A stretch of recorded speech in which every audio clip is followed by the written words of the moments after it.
자치라고 하는 것은 내가 의사결정도 하지만 책임도 진다라고 하는 그런 의미를 가지고 있습니다.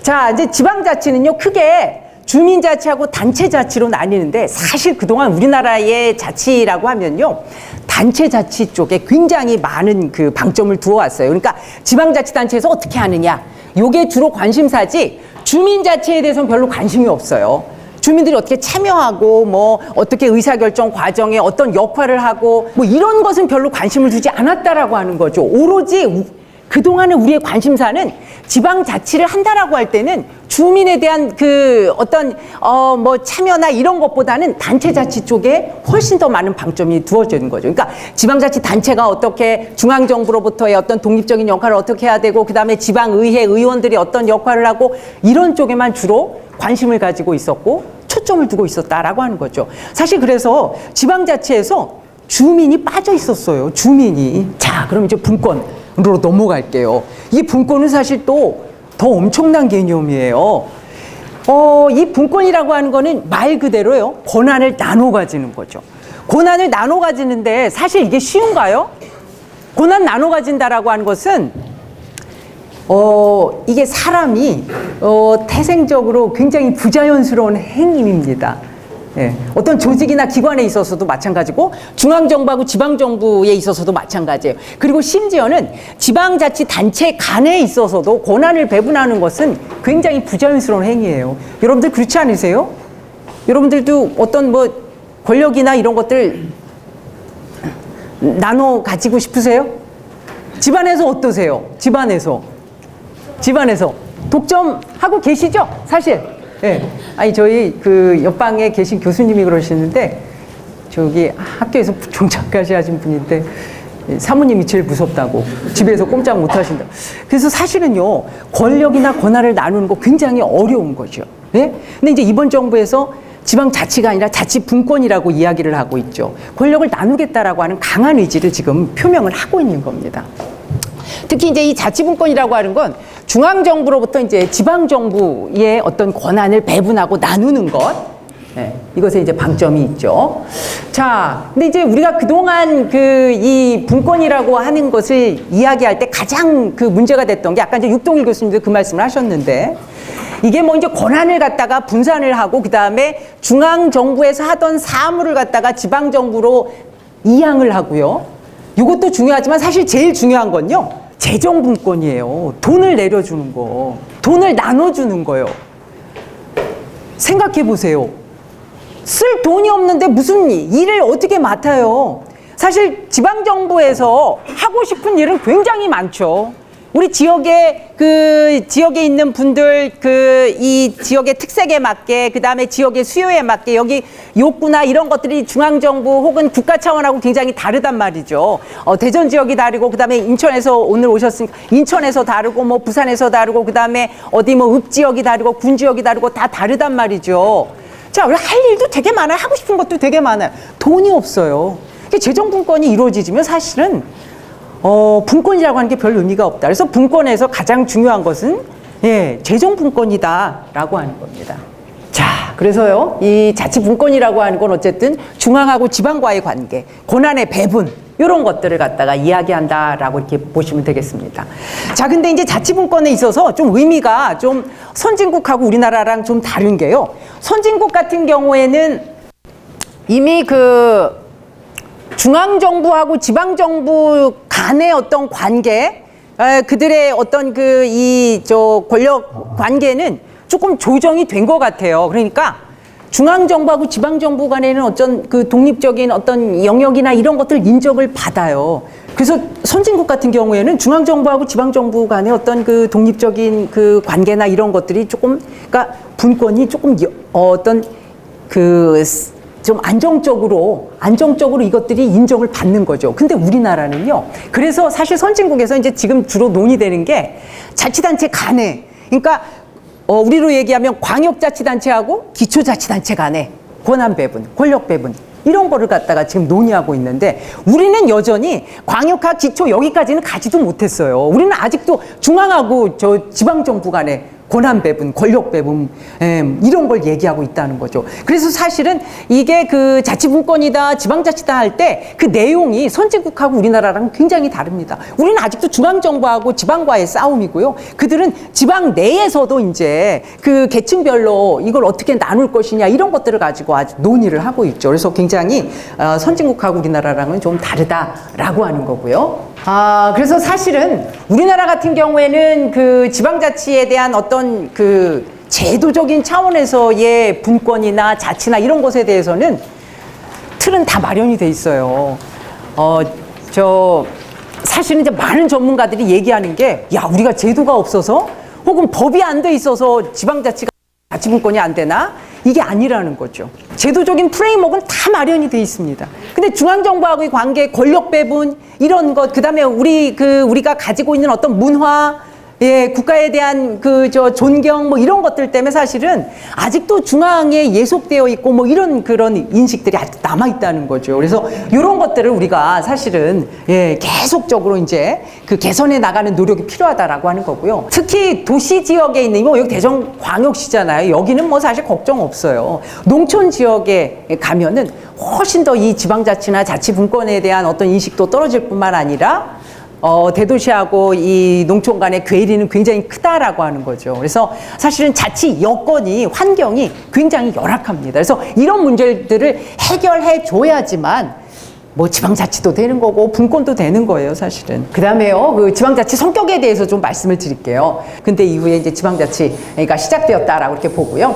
두 번째는 이제 지방자치라고 하는 게 민주주의와 굉장히 긴밀한 관계를 가진다라고 하는 겁니다. 그래서 정치적인 기능을 수행한다. 첫 번째가 바로 국정의 민주화다. 지역의 민주화. 그러니까 중앙정부와 지방정부와의 어떤 관계 속에서 지방이 어떤 목소리를 낼 수가 있고 어떤 이 역학 관계에 있어서 동등한 지위에 있어야 된다라고 하는 그런 의미를 가지고 있고요. 두 번째는요, 지역 내의 사무나 그 지역의 그 어떤 해결, 능력, 이런 것들을 굉장히 강조합니다. 그래서 사실은 주민 의사가 제일 중요하다. 왜냐하면 그 지역의 문제는 그 지역 주민들이 가장 잘 알기 때문이죠. 세 번째가요, 이게 지방자치라고 하는 게 민주주의의 교육의 어떤 하나의 채널이 된다, 수단이 된다라고 이렇게 이야기를 합니다. 네 번째가요, 중앙정부와의 분리예요. 이게 우리나라 같은 경우에는 사실은 지방자치 제도가 1995년도부터 시작이 됐죠. 그래서 지방자치 제도를 시행하고 있는 국가예요. 근데 우리는 별로 실감을 못 합니다. 그래서 사실은 이제 중앙정부의 어떤 정치 혹은 중앙정부의 정책과 우리가 상당히 궤를 달리해야 될 때도가 있죠. 굉장히 많습니다. 우리 지역의 특색이 있고 굉장히 다른데도 불구하고 이런 것들을 우리가 분리할 수 있는 어떤 기능적 장치가 전혀 돼 있지 않다. 이 지방자치가 그걸 해결할 수 있다라고 하는 거죠. 자, 그럼 이제 지방자치 역사 본격적으로 들어가 볼게요. 삼국시대. 제가 솔직히요, 이거 역사를 이렇게 쭉 정리를 했는데요. 제가 아까 말씀드렸잖아요. 근데 이후부터 지방자치가 본격적으로 시행되었다라고 이렇게 보시면 되고요. 다만 이제 그 이전에도 지방자치의 어떤 그런 미약하나마 비슷한 그러한 것들이 좀 있었다라고 하는 겁니다. 자, 삼국시대부터 시작을 하면요, 지금으로부터 1500년 전, 2000년 전쯤에 이제 이 삼국시대의 어떤 삼국 통일 이후에 향읍과 촌락이라고 하는 것이 생겼어요. 향읍과 촌락이라고 하는 것이 생기면서 이제 그야말로 행정구역, 지방행정구역이라고 하는 것이 생성이 된 거죠. 근데 사실은 이제 그 구역이라고 하는 것은 생성이 됐지만 왕권 체제예요. 중앙 집권 체제입니다. 그렇기 때문에 중앙에서 모든 것을 결정하고 그냥 집행할 뿐인 그런 조직들인 거죠. 그래서 사실은 이때 삼국시대의 어떤 그런 향촌과 음락을 어떤 지금 우리가 이 지방자치라고 이렇게 이야기하기는 상당히 어려운 측면이 있다. 왜냐하면 이제 그 지방의 어떤 자율성이나 이런 것들이 전혀 보장이 안 되었기 때문에 엄격한 의미의 지방자치라고 보기가 상당히 어렵다라고 하는 겁니다. 그나마 이제 우리가 조금 어떤 지역 주민이나 지방의 어떤 의견들을 갖다가 조금 이렇게 수렴하려고 노력했던 그런 모습을 보이는 제도 중에 하나가 바로 화백제도라는 게 있었어요. 화백제도라고 하는 게요, 그 각 지역에 있는 진골 이상의 귀족들이 중앙에 모여가지고 거기서 의사결정을 내린 거예요. 그러니까 이게 어떻게 보면 그 지역의 어떤 그 문제를 해결하기 위해서 그 지역 주민들이 모인 것이 아니고 중앙에서 모여서, 그러니까 그 귀족들이 모여서 중앙에 모여서 왕권 체제 하에서 의사결정을 내렸다라고 하는 거죠. 상당히 제한될 수밖에 없었다라고 하는 겁니다. 귀족들이 모였다는 게 굉장히 중요해요. 아, 이게 무슨 의미냐면요. 자, 여기 지금 저기 탁자가 있잖아요. 그 앞과 달리 뭐 저 세련됐다라는 느낌은 아까 선생님 세련돼 보인다 그래서 세련됐다라는 느낌은 별로 없어요. 요게 바로요. 그 퍼스펙티브 시각입니다. 내가 요 똑같은 현상을 보는데 현상이나 사물을 보는데도 어떤 시각이나 측면에서 보느냐에 따라서 굉장히 달라져요. 하나의 현상을 이렇게 보는 게 다 다릅니다. 경제적인 수준에 따라서도요. 지금 경제 위기나 이런 것들 다 다르게 봐요. 예, 우리 학교에서 보면 학생들 경제적으로 어려운 학생, 그다음에 경제적으로 여유로운 학생 다 달라요. 보는 현상, 그 똑같은 현상이나 사물에 대해서도 굉장히 다르죠. 어떤 문제에 대해서도 인식하는 것 자체가 다 달라요. 우리가 그동안 너무 공무원한테만 맡겨놓았던 거죠. 예, 우리 시각으로 봤었어야 된다라고 하는 겁니다. 그래서 이 화백제도가 사실 이걸 지방자치 제도와 유사한 제도인데 이게 진정으로 민의를 반영한 제도냐? 그렇다라고 할 수 없다라고 하는 겁니다. 자, 이제 고려시대로 넘어갈게요. 고려시대라고 하면 사실 이제 성종 이후에는요, 고려시대 성종입니다. 조선시대가 아니고. 고려시대 성종 이후에는 사실 중앙집권적 제도가 이제 확립이 됐어요. 그 전에 막 지방 영주들이 그 다음에 토우 세력들이 이제 난립하던 시대였죠. 근데 니네 꼼짝 마! 하고 이제 성종이 다 정리를 했어요. 그러니까 어떻게 될까요? 이제 그야말로 정말 지방자치 제도, 지방자치를 하기에 더더욱 어려운 환경이 됐죠. 예. 그리고요, 고려시대에 그나마 지방자치하고 유사한 제도를 찾아보면 사심관 제도라고 하는 게 있고 향직 단체라고 하는 게 있어요. 사심관 제도라고 하는 건 뭐냐면요, 우리가 이 고려를 갖다가 건국하면서 어느 그 정권이고 간에 건국 공신이라는 게 있죠. 그래서 이제 그 건국 공신들한테 그 지역들을 좀 떼주고, 아직 거기 모기가 있나 보네요. 저 지역들을 떼주고 거기를 갖다가 이제 그 통치하도록 한 거죠. 어느 정도의 자율성은 줬어요. 그런데 사실은 중앙정부에서 영향력을 완전히 포기했느냐? 그건 아니라는 거죠. 예. 이건 사실 정치적인 역학관계입니다. 그러니까 그 어떤 공신들이나 이런 사람들 대우하기 위해서 이 지역 하나 떼주고 통치 좀 해봐 이렇게 된 거죠. 하지만 중앙에서의 컨트롤 역할은 다 하는 그런 체제였다라고 하는 겁니다. 향직단체도 마찬가지입니다. 사실 향직단체라고 하면요, 이건 뭐냐면 징수를 갖다가 담당했던 그런 기관이에요. 그런 제도인데요. 사실 이게 어떻게 보면 지방자치 제도라고 보기보다는 그 어떤 징세 목적을 가지고 있는, 그래서 지방에 이런 것들을 갖다가 설치했던 징세 목적의 어떤 지방 기구였다 라고 이렇게 이해를 하시면 됩니다. 그래서 지방자치 제도나 지방자치 기관이나 이런 것으로 판단하기는 상당히 어렵다라고 하는 거죠. 자, 그 다음에 이제 조선시대로 넘어가면요, 일정 수준의 지방자치 제도를 조금 이렇게 흉내를 낸 제도들이 이제 몇 가지가 등장을 합니다. 대표적인 게 향청, 향약, 향회 이렇습니다. 자, 향청은요, 고려시대 유향소라는 게 있었어요. 유향소라고 하는 게 있었는데, 이제 이거를 갖다가 그 지방행정기구로 이렇게 제도화 시킨 모습이 바로 향청입니다. 향청으로 이름을 바꿨죠. 자, 요거는요, 근데 문제가 뭐냐면, 각 지역의 지방관이라고 할 수 있는 수령에 대한 자문기구의 역할을 했어요. 자문기구의 역할을 했었죠. 그래서 요게 이제 그 자문기구로서의 역할을 하지, 어떤 그 지역의 어떤 그 민생이나 이런 것들을 대변할 수 있는, 의견을 그래서 전달을 하거나 이렇다고 보기는 상당히 좀 어려운 측면이 있다라고 하는 거죠. 자, 그 다음에요. 그래서 사실은 이제 이 향청이라고 하는 거는 그 지방 수령에 대한 자문기구, 그리고 향리에 대한 어떤 감독 기능, 뭐 요 정도 수준에서만 멈췄지, 그 지역 주민들의 어떤 어려움이나 어떤 지역 문제에 대한 어떤 의견이나 이런 것들을 적극적으로 피력했다고 보기는 상당히 어렵다라고 이렇게 이해를 하시면 됩니다. 자, 그 다음에 향약은요, 일종의 그 자치법규예요. 지금으로 이야기하면 자치법규죠. 그래서 이런 건 하지 말아야 돼, 저런 건 뭐 해도 돼, 뭐 이런 것들이죠. 그래서 이 자치법규로서의 역할을 했다라고 하는 거고, 일종의 이제 약속이죠.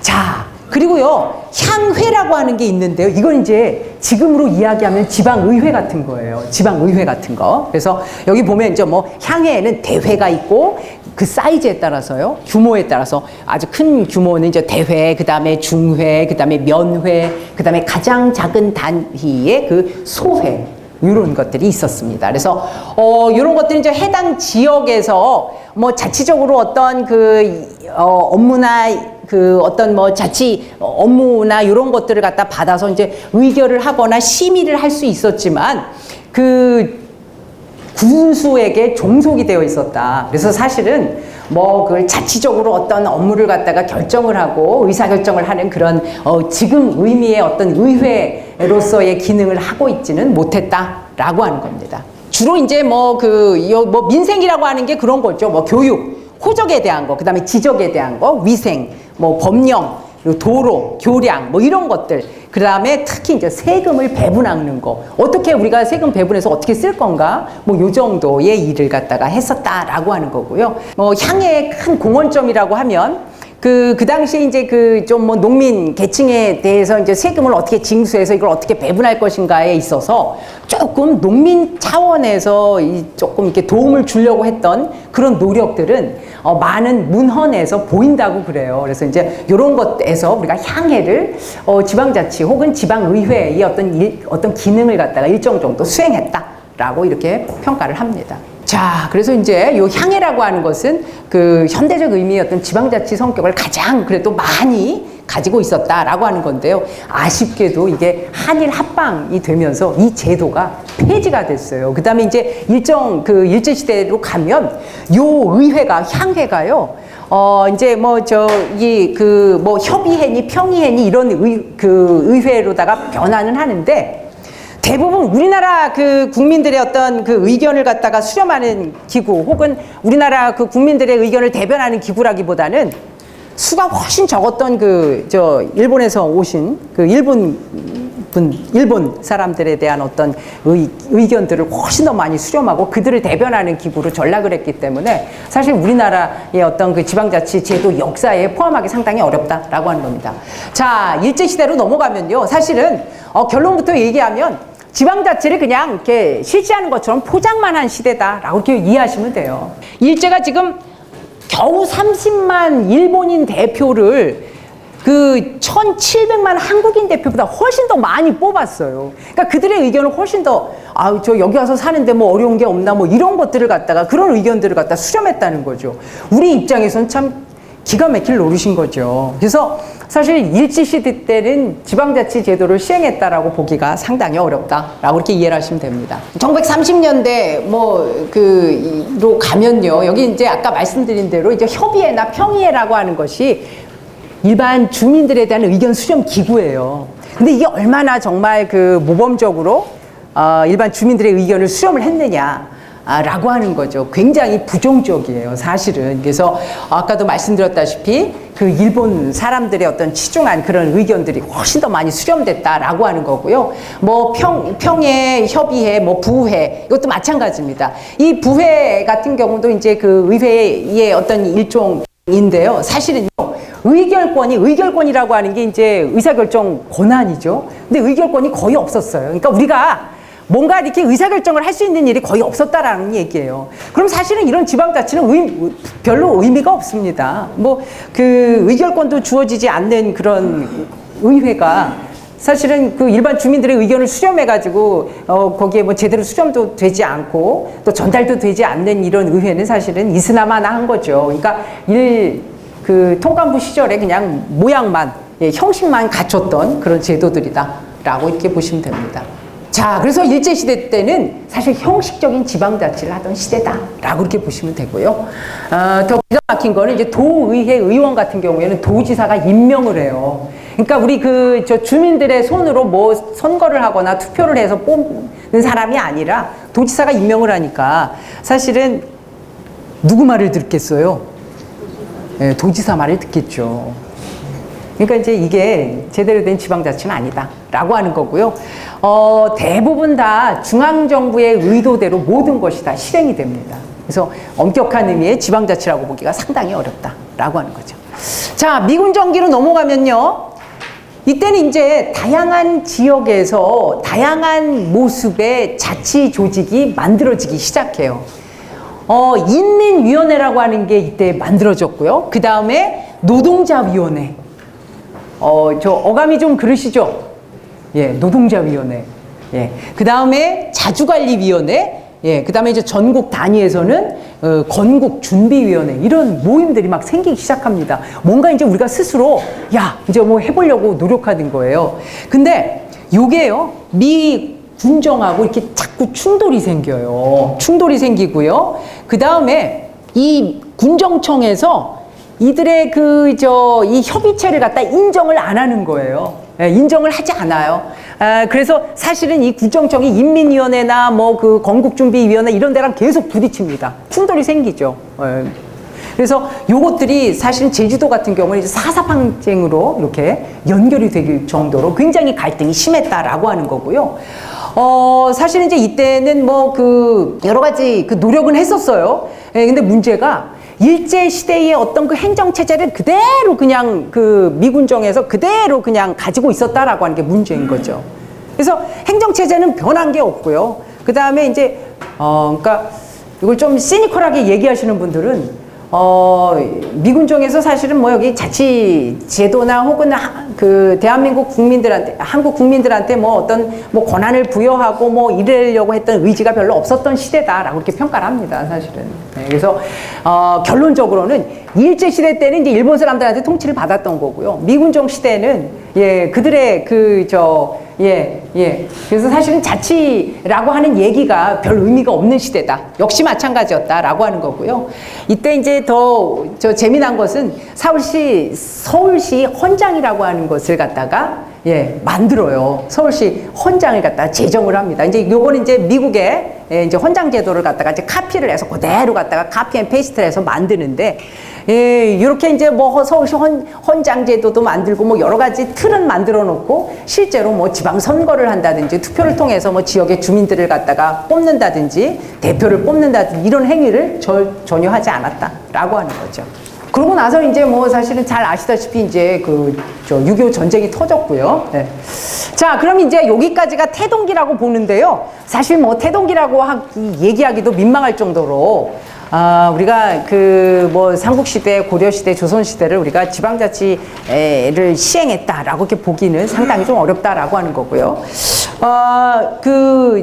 어떻게 보면은 이제 이 지방자치법이 제정되면서 본격적으로 지방자치에 대한 관심이나 이런 것들이 생기게 되었다라고 이렇게 보시는 게 맞습니다. 그래서 제가 도입기를 이렇게 이제 지방자치법의 제정부터 이렇게 집어 넣었어요. 사실 이제 이게 6.25 전쟁 이전입니다. 그래서 1948년도에요.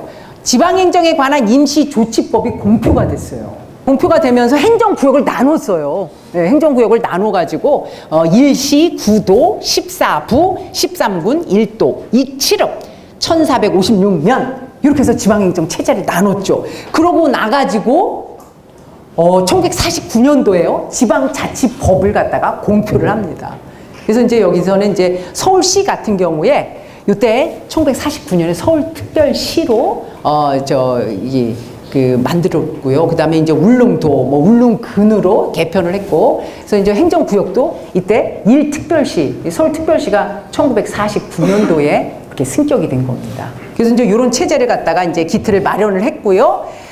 그러고 나서 이제 전쟁이 터졌죠. 지방자치 선거도 하려고 하고, 이제 뭐도 하려고 했는데 전쟁이 터진 거예요. 그래서 전쟁 이후에요. 54년도에 수복지구 임시행정조치법이라고 하는 걸 공표를 하고요. 이때 이제 전쟁 이후에 남한하고 북한하고 나눠졌잖아요. 그러니까 예전에 우리가 그 47년, 49년도에 제정했던 그런 행정구역 개편 이게 아무런 의미가 없는 거예요. 남한하고 북한하고 갈렸으니까. 그래서 이제 요때 이제 행정구역 개편을 다시 합니다. 예, 그래서 요 그 54년도에 그 수복지구 임시행정조치법을 공표한 이후에 행정구역이 한 번 다시 더 개편이 되죠. 자, 그럼 이제 이승만 그 정부부터 시작을 하겠습니다. 이승만 정부는 사실 이제 저 전쟁 이후에 남한 단독 정부를 갖다가 수립을 하고요. 재헌의회를 갖다가 구성을 했죠. 그래서 이때 이제 그 지방자치법을 갖다가 49년도에 공표하면서 정말 그야말로 지방자치 제도를 갖다가 시행하겠다라고 이렇게 그 공포를 하고 그 다음에 그런 근거도 마련을 했습니다. 그래서 근데 이제 아까도 말씀드렸지만 아쉽게도 이제 전쟁이 터져버린 거죠. 근데 이제 지방자치법의 그 당시의 주요 내용을 보면요. 지방자치단체의 종류를 서울특별시, 그 다음에 도시, 읍면으로 나누고요. 기관 대립형입니다. 그러니까 그 의결기관, 그 다음에 집행기관을 따로 분리를 시킨 그런 대립형이었고요. 그 다음에 이제 도지사하고 서울특별시장은 대통령이 임명하고요. 시, 읍면장은 의회가 선출하도록 이렇게 했어요. 그 당시. 그 다음에 이제 지방의원 4년이고요. 명예직이고요. 명예직입니다. 무보수예요. 자, 그 다음에 이제 의회에는 자치단체장에 대한 불신임권, 장에게는 의회 해상권. 그러니까 틀은 다 갖췄어요. 사실 49년도에 보면. 그 다음에 이제 군의 하부조직, 도의 하부조직으로 군, 뭐 이런, 그 다음에 뭐 이제 시, 뭐 이런 구, 뭐 군, 뭐 이런 것들, 그런 체제를 다 갖췄다라고 하는 거고요. 자, 근데요, 이제 이승만 정부 때 그 여러 가지 전쟁을 겪고 나서, 뭐 사실은 어수선한 상태에서 지방선거를 이렇게 뭐 하기도 굉장히 어려웠지만 어쨌든 그 당시 지방선거를 하게 된 배경을 보면 전쟁 이후에 사실 경황도 없는데 이게 어떤 정말 지방자치 제도를 시행하기 위한 어떤 선거라기보다는 그 당시에 이제 이거는 제 견해라기보다는 많은 분들이 이제 학술적인 연구에서 그렇게 평가를 하는 겁니다. 그 당시에 이제 이승만 그 정권에서 자기네들의 어떤 우호 세력을 조금 이렇게 결집하기 위해서 그런 그 우호 세력을 조금 많이 결집하기 위한 차원에서의 어떤 선거였다라고 이렇게 보는 거죠. 그래서 사실은 뭐 지방자치 제도, 지방자치 법도 만들고 뭐 여러 가지 공헌점도 많지만 그런 것들이 조금 아쉽다라고 이렇게 평가하는 분들이 꽤 많다라고 이렇게 이해를 하시면 됩니다.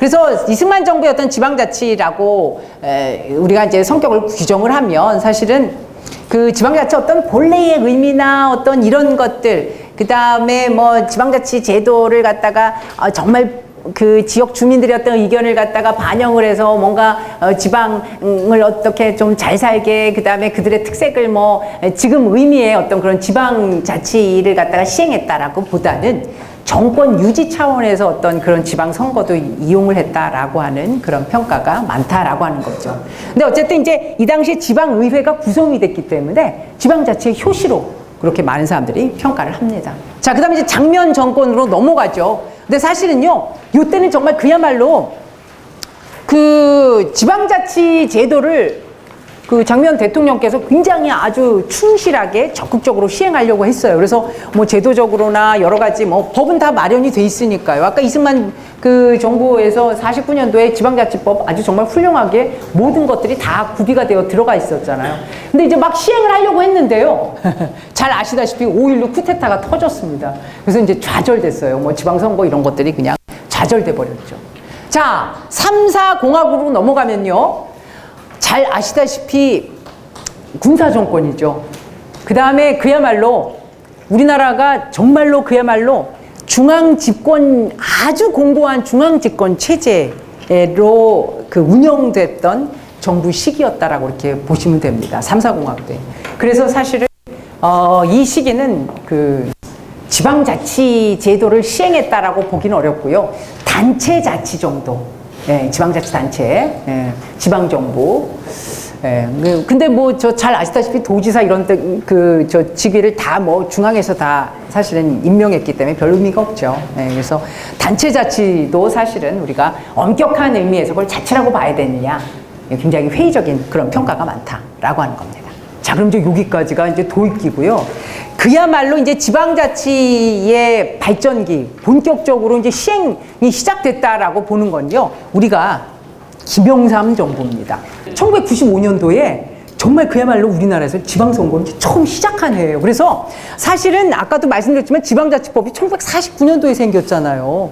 그리고 그때 이제 의회도 막 이제 만들려고 하고 했단 말이죠. 근데 그때부터 우리가 지방자치 제도를 시행했다라고 아무도 얘기하지 않아요. 이때를 기준점으로 합니다. 그래서 아까 육동일 교수님도 이제 뭐 28년 됐다 그 얘기가 바로 1995년이 기준점이에요. 기준점이죠. 이때 이제 지방선거라고 하는 걸 처음 시행을 합니다. 예, 그래서 이때 이제 지방자치단체장 선거도 하고요. 그 다음에 이제 지방의회라고 하는 것도 이때 만들죠.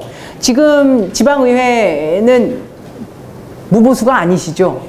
예, 예. 이건 저 보수 받고 하신 지 얼마나 됐죠? 아, 여기 혹시 의회에서 오신 분들도 계실까요? 이게 제가 그럼 저 수위 조절을 좀 해야 되는데. 아, 의회에서 오셨어요? 의회에서 오셨나요?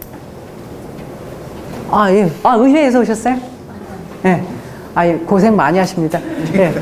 참, 그래서, 예. 그 당시에는 이제 무보수예요. 예. 무보수고 명예직으로 우리가 출발을 했습니다. 예. 아, 단체장은 저 보수가 있으시죠. 당연히 보수 받고 하시고요. 자, 그래서 이때를 이제 우리가 그야말로 1995년도부터는 이제 지방자치 제도가 시행됐다라고 이렇게 평가를 하죠. 자, 요때요. 김대중 정부로 이제 넘어갑니다. 김대중 정부로 넘어가면요. 주민조례 제정, 그 다음에 개폐 청구제, 요런 것들, 그 다음에 주민감사 청구제, 요런 것들이 생겨요. 자, 여기 타이틀에서 보시면 알겠지만 주민을 굉장히 강조해요. 주민 참여. 예.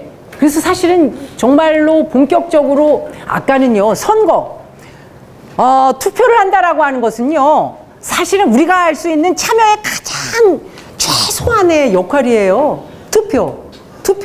예. 그건 사실 그 진정한 의미의 참여라고 보기는 어렵습니다. 우리 뭐 그것마저도 안 하는 저기들이 많지만, 요때 이제 주민 참여 굉장히 강조하기 시작을 하죠. 요때부터는 이제. 예. 그 다음에요. 이때 이제 그 DJ 정부 때 또 한 가지 우리가 주목해야 될 게 국가 사무의 지방 이양을 적극적으로 이야기하기 시작합니다. 근데 사실은요, 이거 너무 오래된 주제예요. 지금도 여전히 저희 온고잉 하고 있어요. 너무 중앙정부하고 이게 잘 안 돼요. 사실 아까 이제 육동일 교수님도 여기 오셨지만 중앙정부에서의 권한 배분, 지방으로의 가장 핵심이요. 이 사무 이양입니다. 우리 지금 지방자치단체에서요, 하고 있는 사무는 다 지방 주민들을 위한 사무일 것 같으시죠? 예? 아닙니다. 국가 사무가 훨씬 더 많아요. 단체 위임 사무다, 무슨 기관 위임 사무에다 해가지고 위임한 사무가요, 너무 많아요. 우리 지역만의 문제, 우리 지역의 어떤 주민들의 뭐 요구사항 이런 것들을 처리도 하고요. 이게 훨씬 더 많아요, 이게 훨씬 더 많아요. 그 DJ 때 이 국가사무 지방으로 다 넘겨라. 지방에서 할 수 있는 거 다 넘겨라. 라고 얘기하기 시작했습니다. 지금도 어려워요, 사실은. 뭐 지금 저 문재인 정부에서도 이게 아주 주요 테마입니다. 근데 중앙정부에 계신 분들이요, 정말 너무나도 이게 굉장히 내놓으려고 하지 않으세요. 정말 눈썹 까딱도 안 하시는 분들이 되게 많으세요. 네. 자, 그래서 이제 그 지방 이양에 대해서 굉장히 적극적으로 밀었고요. 자, 노무현 정부로 넘어가면요, 지방분권 로드맵을 발표를 했어요. 7대 방향, 20대 주요 과제를 갖다 선정을 합니다. 이제 그 7대 기본 방향을 보면요, 중앙하고 지방정부 간의 권한을 배분해라, 나눠라 라고 하는 거죠. 왜 중앙에서 다 가지고 있느냐라고 하는 거고요. 두 번째, 재정분권. 뭐니 해도요, 돈이 제일 중요하죠. 아니 지금 국세하고 지방세 비율이 어느 정도 되는지 아세요? 국세 지방세. 아, 여기 수준이 굉장히 높으시네요. 아, 제가 숙연해집니다. 아까 6월 27일 나온 거 보고 제가 가슴이 등골이 서늘했어요. 등에서 그냥 식은땀이 쫙 흐르더라고요. 자, 8대2. 예? 지금 이제 그걸 6대4로까지 끌어내리려고 하는데 아직은 꿈쩍을 안 하더라고요. 힘들어요. 사실은 재정이 제일 어렵죠. 그리고 중요하죠. 이걸 돈을 넘겨줘야지 뭘 하죠. 자, 그 다음에 이제 자치 역량을 강화해라. 지방정부, 그러니까 요런 얘기들 되게 많이 해요. 지방정부의 역량을 좀 강화해라. 그리고 심지어 어떤 분들은, 중앙부처에 계신 분들은, 지방에서 별로 받을 준비가 안 돼 있어요. 그다음에 그렇게 적극적으로 나서는 것 같지도 않고, 그냥 우리가 해드리는 게 편하대요. 이런 말을 하는 분들도 있어요. 자, 그다음에 이제 선거제도 개선,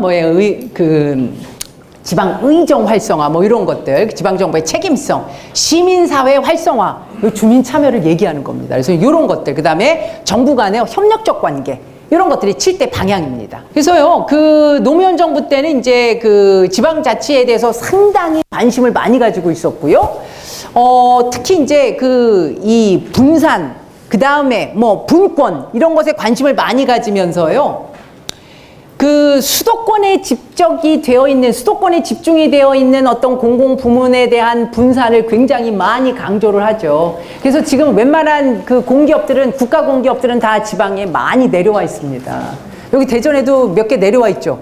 그래서 사실 지금 이제 많이 이렇게 이전이 되고 있고, 사실 문재인 정부에서도 조금 더 이전시키려고, 계획은 잡고 있죠. 그래서 이제 그런 것들을 굉장히 많이, 그러니까 어쨌든 이제 분권, 분산, 이런 것에 대한 관심이 상당히 높았습니다.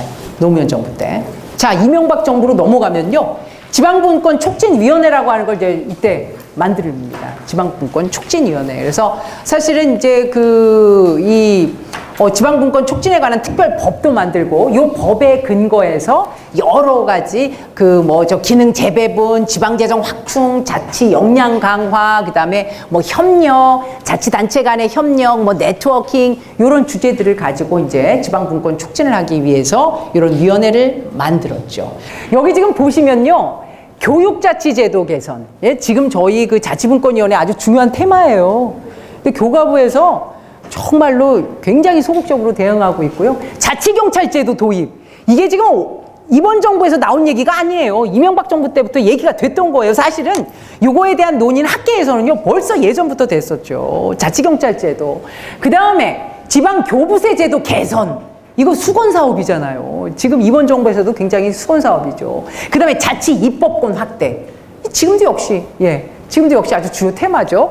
지방의회 전문성. 그 다음에 자율성 강화. 저는요, 여기 지금 지방의회 전문성, 그 다음에 아까 뭐 지방정부의 어떤 역량 강화, 그 다음에 그 지방 주민들의 어떤 의식 개선, 그 다음에 참여를 하려면은 예를 들면 뭐 지방 주민자치위원회 혹은 주민자치회의에 참여하는 분들의 어떤 역량 뭐 이런 것들을 얘기하더라고요. 근데 그거는 제가 볼 때는 너무 우리를 평가절하한 것 같아요.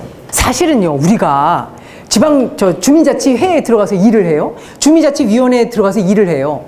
근데 거기서 말하는 전문성이요. 무슨 학술적인 전문성, 뭐 이론적인 전문성, 이런 것들 얘기하는 게 아니거든요. 전문성이라고 하는 건 해당 분야에 혹은 해당 문제에 대한 정보를 얼마나 내가 많이 가지고 있느냐예요. 전문성이면 별건가요? 아니 무슨 뭐 교수나 뭐 박사들이 와서 그 문제를 해결해야 돼요? 그거 아니거든요. 근데 우린 정보가 너무 많은 시대에 살고 있어요. 해당 자치단체 홈페이지에 들어가면 다 나와요. 거기도 안 나와 있으면 어떻게 하나요? 전화해서 저 정보 공개 청구하면 돼요. 2주 이내에 하도록 돼 있어요. 뭐 심지어 요즘에는 자치단체장 판공비가 얼마 쓰는지 뭐 이런 것까지도 우리 다 청구하잖아요. 그래서 사실은 여기서 말하는 전문성이라고 하는 게 무슨 막 여기다가 머리에다 싸매고서 뭐 공부를 해가지고 뭐 이런 획득할 수 있는 전문성을 얘기하는 게 아니고요. 우리가 그 지역의 어떤 일어나는 문제에 대해서는 사실 여러분들이 훨씬 더 전문성을 보유하고 있다라고 하는 거예요. 자부심을 가지셔도 된다는 얘기예요. 제가 아까 이야기했지만 우리가 똑같은 사물에 대해서도 누가 어떤 시각으로 보느냐, 우리가 더 잘 알고 있다는 거죠. 그게 바로 전문성이에요. 전문성이 별거 아니에요. 어려운 게 아니다라고 하는 거죠. 무슨 전문성을 가진 그룹이 별도로 존재하는 것처럼, 그래서 뭐 역량을 강화해야 된다 막 이런 얘기를 하죠. 근데 뭐 물론 이제 강화해야 되는 역량도 뭐 있습니다. 뭐 네트워킹도 해야 되고, 그 다음에 다른 사람 설득도 해야 되고, 또 동료도 해야 되고. 근데 여러분들 그런 거 잘 하시잖아요. 그런 분들이 오늘 주로 오셨죠. 그래서 사실은 그런 것들에 대해서 우리가 너무 이렇게 크게 막 전문성 이러면 너무 어려워요. 그렇게 부담스럽게 생각하실 필요가 없다라고 하는 거죠. 지금 지방분권 과제들이 보면 지금 저희 자치분권위원회에서 하는 과제들하고 되게 유사해요. 자, 요게요. 이제 박근혜 정부 들어가서 그 지방자치발전위원회의 과제 거기랑도 또 많이 유사합니다. 여기 보시면 지방행정 그 체제 정비, 그 다음에 협력체제 강화, 그 다음에 분쟁조정 기능 강화, 지금도 여전히 그 중요한 테마입니다. 자, 이명박 정부의 어떤 이 지방분권 과제의 추진 전략을 좀 보면요. 첫 번째가 핵심 과제를 갖다가 먼저 조금 이 핵심, 20대 과제로다가 이렇게 우리가 아까 제가 이제 20대 과제 여기 전 페이지에 보면 이게 이제 20대 과제로다 이렇게 나눠놨는데 사실은요, 솔직히 말하면 저희 지방자치 요 분야에서 이렇게 뼈가 굵으신 분들 있잖아요. 아까 육 교수님도 지방자치에 아주 그냥 대부시죠. 이렇게 잔뼈가 굵으신 분들한테 물어보면, 야, 정말 진도 빼기가 이렇게 어려운 분야가 없다. 성과 내기가 너무 어려운 거예요. 그러니까 이명박 정부 때도요, 뭔가 지방분권 촉진위원회도 만들고 뭔가 이렇게 저기를 해서 막 거하게 하는데 이게 지방하고 중앙 간의 관계 이런 게 묶여 있으니까 진도가 안 나가는 거예요. 성과는 보여줘야 되는데. 예? 그래서 우선 20개 과제를 다 동시에 이것들을 어떤 성과를 내고 이런 건 어려우니까 우선적으로 될 만한 것, 이런 것들을 갖다가 시급한 과제나 아주 중요한 과제라 이런 것들을 먼저 뽑아가지고 조금 핵심적으로 먼저 추진을 좀 해서 성과를 내서 국민들한테 좀 보여주자라고 하는 게 첫 번째 전략입니다. 근데 이제 이게 성공했느냐 실패했느냐는 이제 여러분들이 평가에 맡길게요. 자, 그 다음에 두 번째가요, 지방의 다양성, 그 다음에 아울러서 책임성, 이런 것도 확보해야 된다라고 하는 거죠. 아까 이제 중앙하고 지방과의 관계 이런 거 논의하면서 중앙은 조금 적극적으로 자기네들 기득권을 내놓지 않으려고 그러고, 지방정부나 여기 혹시 지방정부에서 일하시는 공무원분들도 오셨나요? 오셨어요? 오셨어요? 예. 아주 그런 분들 되게 희귀한데요. 일부는 소극적으로 이렇게 대응하시는 분들도 있어요, 사실은. 근데 이제 저는 그거를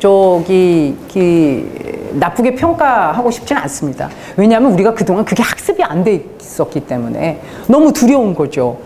일도 넘어오고, 우리가 특색에 맞는 업무도 발굴하고 하고 싶죠. 돈이 안 오잖아요. 돈도 없고 사람도 없는데 일만 던져주면 그거 같이 난감한 상황이 없죠. 그래서 사실 지방정부에서 일하시는 분들도 굉장히 어려움이 많아요. 예, 그런 거죠. 그래서 이 책임성 확보는 사실 굉장히 어렵습니다. 지방정부에서. 예. 그래서 이제 그런 어려움이 있었다라고 하는 거고요. 세 번째가 이게 이제 핵심인데요. 이게 이제 실패했는지 성공했는지도 여러분들 평가에 맡길게요. 기능 배분과 아울러서 재원 보장을 연계해라 라고 하는 게 아주 중요한 전략이었어요. 이건 지금도 역시 마찬가지입니다. 문재인 정부에서도 기능만 던져주면 뭐하냐. 기능만 다시 지방으로 다 환원하면 뭐하냐. 예를 들면요, 문체부 사업 중에서 문체부가 하고 있는 업무 중에서요, 지방자치단체 무슨 문화 활성화 이런 업무도 있어요. 아니 근데 여러분들 그런 업무는 어떻게 생각하세요? 그 지역의 어떤 문화 활성화 정책, 대책 마련 이런 걸 중앙에서 어떻게 알아요? 이건 기가 막힌 거죠. 이거는 지역에 넘겨주는 게 맞습니다. 100번 옳은 얘기죠. 근데 그런 거를 중앙에서 하고 있다라고 하는 거예요. 지역에서 받아서 하는 게 맞죠. 우리 지역에 어떤 문화적인, 그 다음에 그 지역 주민들의 문화적인 특성이 뭔지도 알고, 문화재가 뭔지도 알고 하는, 여기서 해야죠. 근데 그런 것들도 아직 다 이렇게 이양이 안 된 상태예요. 그런 것들이 비일비재합니다. 그런 업무들이. 그래서 이제 이때, 업무 그런 거 다 넘겨주고, 그 다음에 재정도 넘겨줘. 라고 하는 거죠. 근데 잘 안 된 거예요. 이 지방정부에서는 사실은 사무이양 하고 싶어요. 근데 이제 재정분권이 안 되기 때문에 그것이 어렵다라고 하는 거죠. 자, 그 다음에 이제 박근혜 정부로 넘어가면요. 잘 아시다시피, 이제 근데, 이게 그런 것 같아요. ABC라고 아시죠? ABC 정책이라고. 미국의 부시 대통령이 딱 되고 나서 그 당시에 이제 ABC 정책이라는 게 얘기가 됐었어요. 그 뭐냐면 anything but 클린턴이에요. 야, 클린턴 하던 거는 몽땅 안 돼라고 하는 거죠. 우리 정부가 이게 이제 이름을 또 바꿨습니다. 예, 지방자치 촉진위원회인데 이때는 이제 지방자치 발전위원회예요. 예, 요게 이제 이번 정부로 넘어오면서는 자치분권위원회로 또 이름을 바꿉니다. 그래서 지방자치발전위원회가 이제 설치가 됐습니다. 그래서 국정과제에 아예 그냥 지방자치 관련된 과제를 집어넣어 버렸죠. 그래서 추진을 했고요. 대통령 소속으로 2013년도에 설치를 하게 됩니다. 요때 이제 4대 중점 분야라고 그래서 강력한 지방분권의 기초를 갖다가 만들겠다라고 하는 거. 그 다음에 지방의 자율성, 역량 강화. 너무 뿌듯하시죠? 얘기만 들어도 설레잖아요. 그 다음에 이제 제방 재정, 확충, 뭐 이런 얘기들, 생활 근린, 활성화, 촉진, 뭐 이런 것들을 갖다 추진하겠다라고 아주 호기롭게 출발을 했습니다. 자, 이제 박근혜 정부의 지방자치 정책 이 추진 분야를 보면요. 사실 아까 제가 MB 때 말씀드린 거랑 거의 유사합니다. 이때 그 과제들을 보면요. 여기도 보면 자치경찰제 또 나와요. 근데 이제 앞에다가 그 미사역으로 좀 붙였을 뿐이에요. 생활 중심 자치경찰제 도입. 이렇게 하고요. 그 다음에 일반 교육자치 연계 방안.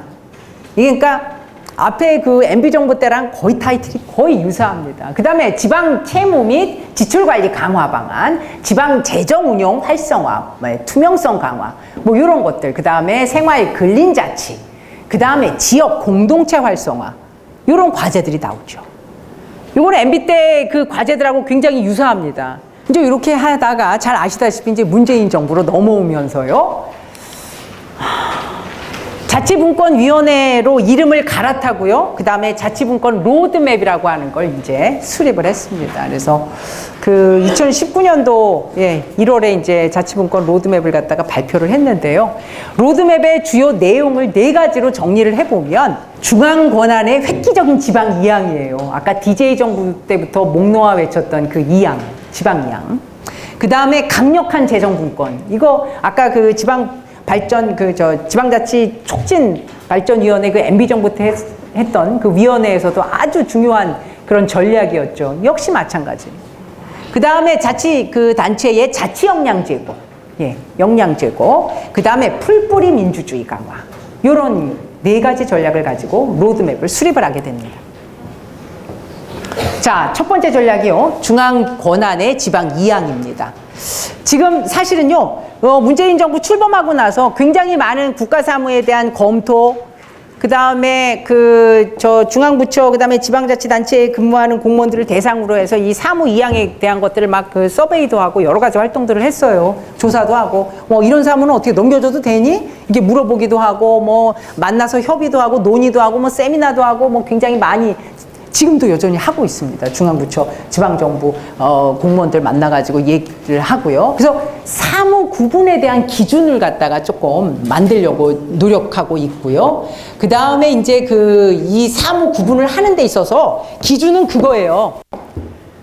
국가에서 해야 될 거는 전국적인 규모. 그 다음에 모든 지역에서 아주 통일적으로 표준적으로 행해져야 되는 업무들, 이런 것들은 중앙정부에서 하는 게 맞죠. 중앙정부에서 하는 게 맞아요. 중앙정부는 그러면은 일 놓고 있나요? 그런 것들은 여기서 하고요. 광역이나 어떤 종합적인 기능을 해야 되는 건 광역자치단체에서 하는 게 맞고요. 그 다음에 우리가 정말 그야말로 접점에서 생활 현장에서 일어나는 업무들이 있어요. 그 다음에 정말 이 지역 주민들하고 계속 이렇게 접촉해서 해야 되는 일들, 이런 것들은 사실 광역으로 갈 이유가 없거든요. 근데 우리나라는 지금 사무 구분이 우리가 중앙에서 아직 지방으로까지 안 가서 이게 나눠지지 않아서 이제 그 차원에서만 얘기하는데, 사실 광역자치단체하고 그다음에 기초자치단체 간의 이 사무 배분도요, 우리가 할 이야기가 되게 많아요. 아직도 생활 접점에 있는 이런 업무들, 우리가 굳이 꼭 저기 도청까지 가야 되나? 우리 앞에 저기 그냥 가까운데 여기 그 주민자치센터나 이렇게 가까이 있는 구청이나 이런 데 가면 얼마든지 가능한 일들을 아직도 도청 가서 하는 경우 되게 많아요. 그런 것들이죠. 그래서 그런 것들에 대한 기준을 갖다가 지금 고민을 하고 있습니다. 그래서 이런 기준을 갖다가 이제 마련을 했고요. 그 다음에 이제 잘 아시다시피 제주도 같은 경우에는 이미 이제 특별자치도라고 그래가지고 여러 가지 것들을 이제 저 성과에 대해서는 비판하는 분들도 꽤 많지만요. 저는 이제 그렇게 생각합니다. 이제 우리가 좀 지켜봐야 되지 않나. 이거 첫술에 배부른가요? 지금 이제 제주도에 지금 자치경찰제도 시행하고 있잖아요. 근데 이제 엊그저께 학교에서 저희들 정책학 시간에 자치경찰제도에 대한 이제 정책적인 평가 이런 걸 하는데, 어떤 학생들은 굉장히 반대하고 어떤 학생들은 또 긍정적으로 우리가 좀 지켜봐야 된다 이런 학생들이 있었는데, 저는 그냥 조금 더 지켜봐야 된다라고 생각을 합니다. 그래서 그 지금 이제 제주도 같은 경우에는 이제 핵심 정책에 대해서 스스로 결정을 해서 이제 그걸 집행하는 중앙 정부의 어떤 그런 이 통제를 조금 덜 받는 그런 모양새를 취하고 있다라고 하는 거죠. 자, 그다음에 이제 재정분권이죠. 아까 어떤 선생님이 말씀하셨던 대로 우리 지금 국세하고 지방세 비율이요 너무 터무니없어요. 8대2입니다. 이걸 갖고 무슨 일을 할 수 있겠어요. 그래서 이걸 6대4로 낮추자라고 처음에 목표는 정했는데 6대4는 너무 힘들고요. 7대3 정도 뭐 이렇게까지만이라도 갈 수 있으면 좋겠다라고 하는 것이 이제 지금 그 이야기들이죠. 그래서 저 지방세 세원 발굴하는 거, 뭐 이런 것들, 그다음에 지방소득세 비중을 좀 확대하는 거, 이런 것들이 아주 중요한 테마입니다. 굉장히 어려워요. 기획재정부하고 끊임없이 얘기해야 돼요. 중앙부처하고 끊임없이 얘기해야 돼요. 잘 안 내놓으려고 그래요. 그래서 이런 것들이 아주 중요한 테마다라고 하는 거고요. 그 다음에 이제 자치단체의 자치 역량 강화입니다. 특히 이제 의회의 역량 강화, 의회. 그 다음에 그 지방의회 의원들에 대해 무슨 보좌관제도 이런 얘기 하잖아요. 그래서 어떤 그 입법의 지방의회 입법 능력, 역량 이런 것들을 좀 강화하기 위한 지원 정책이 필요하다. 그래서 이 전문 인력 지원 이런 것들도 사실은 그 자치분권 로드맵에 다 들어가 있습니다. 자, 그 다음에 이제 제일 중요한 게 풀뿌리 주민자치죠, 사실은. 풀뿌리라고 하는 게요, 일반 주민들의 자발적인 참여를 갖다가 독려하는 거예요, 사실은. 근데 우리나라 그 일반, 제가 국민이라는 표현은 웬만하면 안 쓰려고요. 우리가 이제 지방자치 얘기를 하고, 주민이건 시민이건 군민이건 구민이건 간에 별로 이렇게 지역 문제에 대해서 관심이 없으세요. 별로 관심 없어요. 사실 이제 그 지방자치의 선진국이라고 하는 유럽이나 일본이나 이런 데 가서 보면요. 그 지역의 문제에 대해서 우리가 모여서 얘기하는 게 너무나도 자연스럽고 당연한 거거든요. 시장 불러다 놓고 묻고 따지고 질의응답해요. 아, 우리는 시장님을 모셔다 놓고 얘기를 공손하게 듣죠. 이제 그런 거예요. 그러니까 그 지역의 문제에 대해서 이전투구로 얘기를 하고, 내가 또 거창한 얘기들 아니에요. 저 선생님들 이렇게 그런 거를 갖다 논의를 하는 게 너무 자연스러워요. 그러니까 지방자치제도 역사가 기니까 그게 오랜 동안 학습이 된 거예요. 근데 우리는 어떤가요? 주민자치회 활동하기 편하세요? 제가 다른 지역에 갔더니 문전박대 하시는 분들도 있대요. 이거 니네가 알아서 하지 뭘 나한테 왜 물어? 이런 거죠. 우리나라 시민, 주민, 구민, 동민, 오로지 관심사는 우리 집 애가 어떤 대학에 가느냐예요. 우리 지역에 무슨 일이 생겨서 혹서? 그거 알아서 해야지. 각기 알아서 하는 거지. 관심이 없어요. 그래서 사실은 이런 분들을 갖다가 독려하는 게 제일 어렵습니다. 오늘 오신 분들이 그런 가교 역할을 하셔야 돼요. 이게 우리가 해야 된다. 우리 지역의 문제는 사실 우리가 해결해야 된다. 우리 시각으로 봐야 되잖아요. 공무원들 시각이 틀리다니까요. 아까 귀족의 시각으로 보면 이게 세련됐는데 제가 뒤에서 가서 보니까 아니에요. 그러니까 그래서 우리가 참여를 해야 되는 거예요. 이게 풀뿌리라고 하는 게 별거 아닙니다. 전문성이요? 그거 거창한 거 아니에요. 누구든 전문성을 단시간 내에 다 가질 수 있어요. 그래서 걱정하시지 말고 일단 참여하세요. 그리고 옆에 귀 이렇게 다 막고 있는 분들 있으면 이렇게 독려하세요. 별거 아니다. 같이 논의하면 된다라고 하는 거죠. 그래서 사실 이게 제일 중요합니다. 주민 참여. 이번 정부의 자치분권에서는 가장 중요하게 얘기하는 게 바로 주민 참여예요. 이건 사실은 자치분권 차원뿐만 아니라 정부 혁신 어젠다에서도 가장 중요한 테마입니다. 주민 참여, 국민 참여. 그래서 이런 것들. 여러분들이 아주 중요한 그런 가교 역할을 하셔야 된다라고 하는 거죠. 자, 그래서 이제 풀뿌리 주민자치 강화가 바로 문재인 정부의 그 자치분권 로드맵에서 아주 중요하게 다뤄지고 있다라고 하는 것까지 제 오늘 강의입니다.